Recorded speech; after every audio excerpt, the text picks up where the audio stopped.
Bonjour à tous. Aujourd'hui, nous allons aborder un nouveau chapitre intitulé Loi d'Ohm relative à un conducteur ohmique. Nous avons déjà appris que pour mesurer la résistance d'un conducteur ohmique, on utilise un ohmmètre. Il doit être placé en dérivation aux bornes du conducteur ohmique et ce dernier doit être isolé du circuit. Nous avons appris aussi que l'introduction d'un conducteur ohmique dans un circuit en série provoque une diminution de l'intensité du courant. Rappelez-vous de cette expérience, la lampe LED ne pouvait pas supporter un courant très fort, c'est pourquoi, pour la protéger, on a mis un conducteur ohmique en série avec la LED.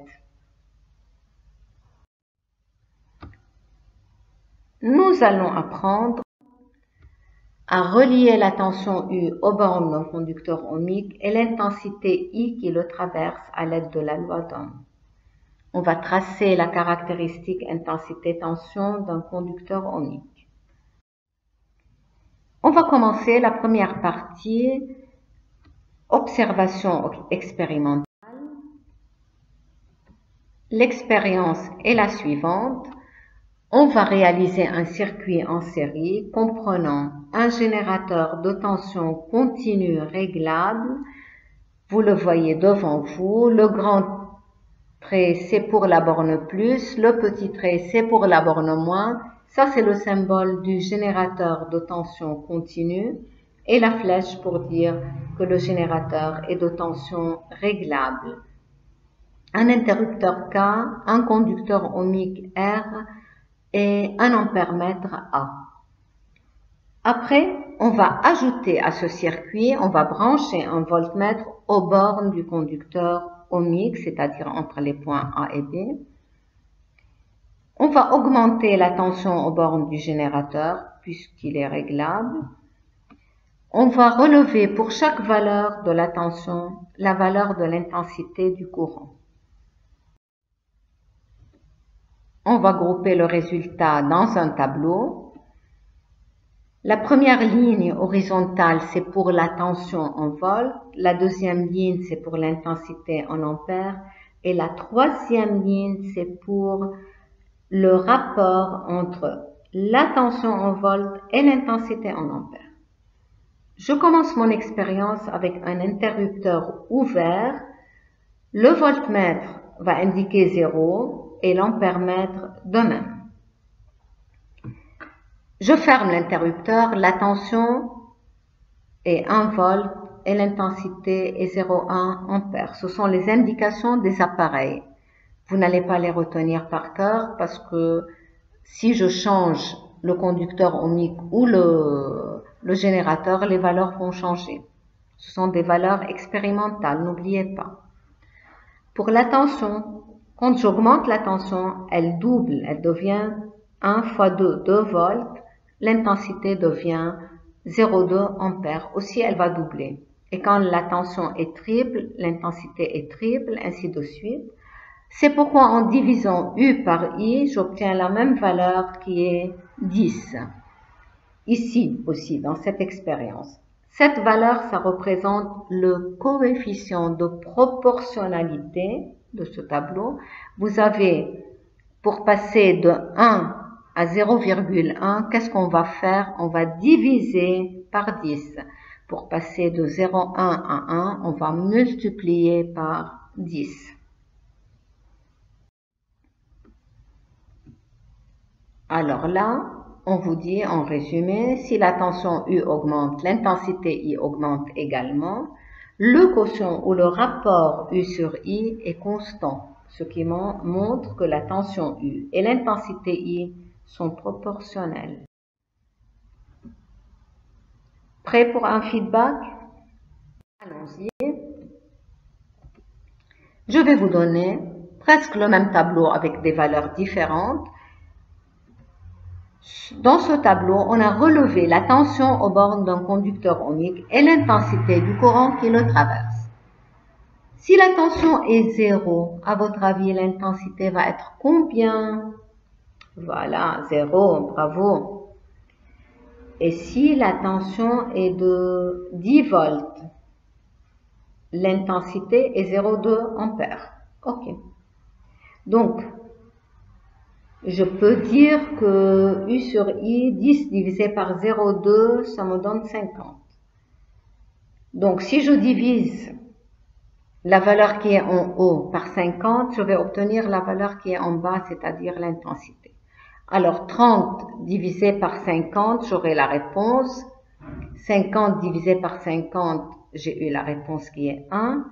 Et l'inverse, je vais multiplier par 50, 0,5 fois 50, et j'aurai la réponse.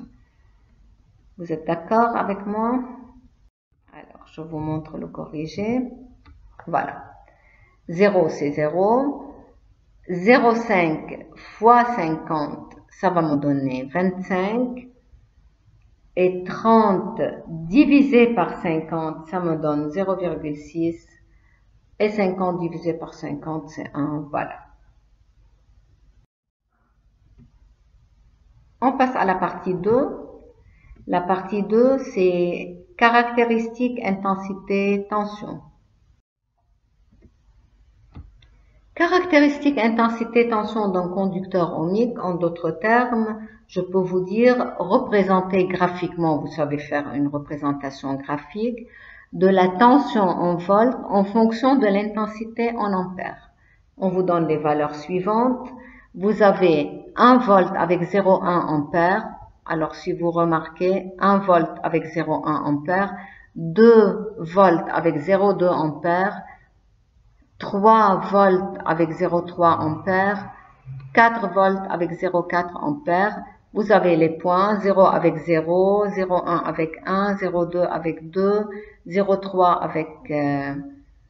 avec 3 et 0,4 avec 4. Puis on relie les points, on obtient une droite. Cette droite, on va l'appeler la caractéristique intensité-tension. Donc c'est une droite.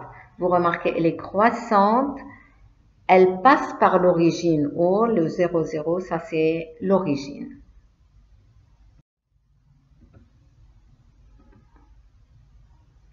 Et maintenant, on arrive à la loi d'Ohm relative à un conducteur ohmique. On va énoncer la loi, on va écrire la formule, c'est-à-dire la relation mathématique qui traduit cette loi. L'expérience précédente a montré que lorsque U varie, I varie. Vous avez remarqué, chaque fois que je vais changer la tension, l'intensité va changer. Mais le rapport U sur I ne va pas changer. La valeur de ce rapport est toujours égale à une constante. Et cette constante va prendre le nom de résistance.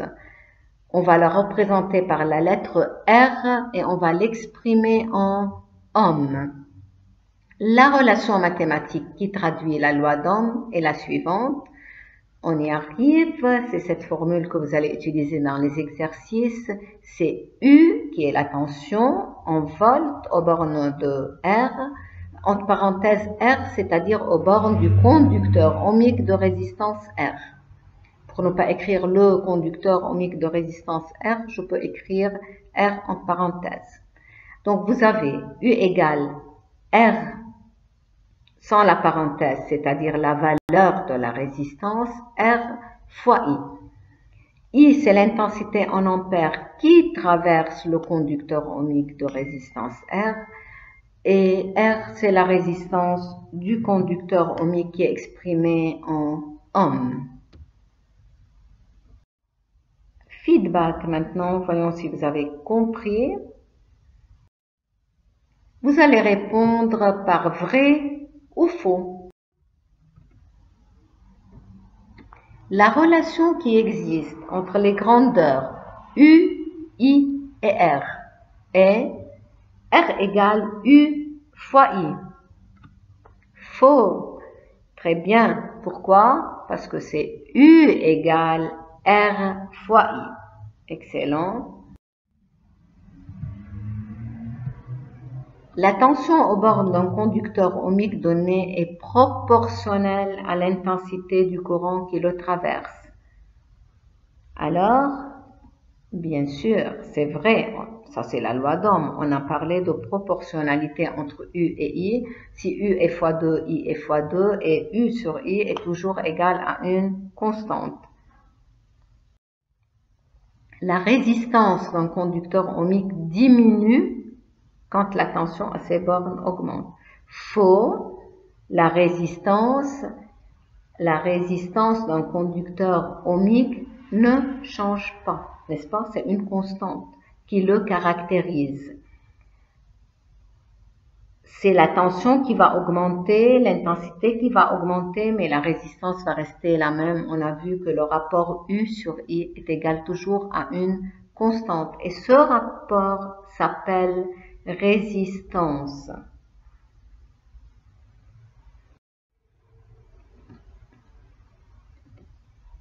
La caractéristique intensité-tension d'un conducteur ohmique est une droite croissante passant par l'origine.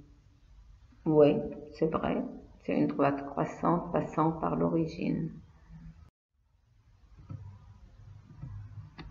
Un conducteur ohmique de résistance 100 ohms est traversé par un courant d'intensité 120 mA. La tension à ces bornes vaut alors 1,2 volts. Non. Comment j'ai su? Alors, la résistance c'est 100 ohms. Et moi je sais que U égale R fois I à condition que I soit en ampères. Et ici I est en milliampères. Donc je convertis, ça fait 0,12 ampères multiplié par 100, ça va me donner 12 volts. Donc c'est faux. Maintenant, passons à la partie complétée. La caractéristique intensité-tension d'un conducteur ohmique est une portion de droite, c'est ça, passant par l'origine. Bravo. Dans le SI, la résistance s'exprime en quoi? La résistance s'exprime en ohm, très bien, OHM, de symbole oméga. Bravo. Pour mesurer directement la résistance d'un conducteur ohmique, on se sert d'un, ouais, c'est ça, ohmmètre. Très bien. Alors, le corrigé, droite, origine, comme vous avez dit. Dans le SI, la résistance s'exprime en qu'est-ce qu'on a dit? Très bien, en ohm de symbole oméga. Bravo. Pour mesurer directement la résistance d'un conducteur ohmique, on se sert d'un ohmmètre. Très bien. Essentiel à retenir par cœur maintenant. La caractéristique intensité-tension est une droite croissante passant par l'origine. Donc, vous avez déjà vu, quand on a fait le graphique, qu'elle passe par l'origine O, qu'elle est croissante et aussi elle est droite, elle n'est pas courbée. La tension U aux bornes d'un conducteur ohmique de résistance R est proportionnelle à l'intensité I du courant qui le traverse. U égale R fois I, c'est la loi d'Ohm relative à un conducteur ohmique. Très bien. Dans le SI, la résistance s'exprime en ohm de symbole oméga. Des multiples de l'ohm, vous avez kilo-ohm, 1 kilo-ohm égale 1000 ohms. Le méga-ohm, 1 méga-ohm égale 1 million ohms.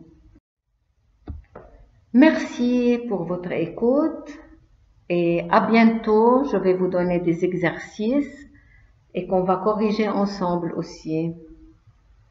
Allez, à bientôt.